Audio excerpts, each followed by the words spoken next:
বন্ধুরা, কুদ্দুস আসার আগে চিকেনটি লুডুসের ভিতরে ঢুকিয়ে দিলাম। এখন ডিমগুলো সব সাজিয়ে কুদ্দুসকে বোকা বানাবো। কুদ্দুস ডিম দেখে ভাববে যে এখানে নুডলসে চিকেন নাই, শুধুমাত্র ডিম আছে। যা একটু ওদিক দিয়ে ঘুরে আসি। কিরে সামা, তুই আমার বোকা বানাবি? আমি তো তোর পিছনে বসে সবই দেখেছি। তুই এইটার ভিতর চিকেন ভরেছিস। এই চিকেনটাকে আমি এখন উঠাবো।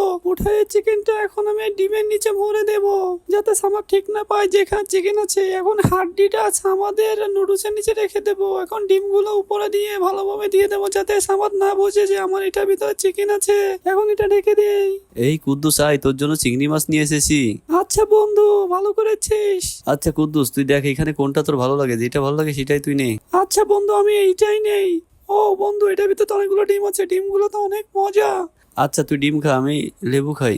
লেবু অনেক মজা। আরে বন্ধু, শুধু লেবু খাচ্ছিস কেন? তুই এখন একটু চিংড়ি মাছ খা। আচ্ছা আয়, দুইজন মিলে এখন একটু চিংড়ি মাছ খাই। চিংড়ি মাছগুলো অনেক মজা, দেখ অনেক সুন্দর হয়েছে ভুনাটা।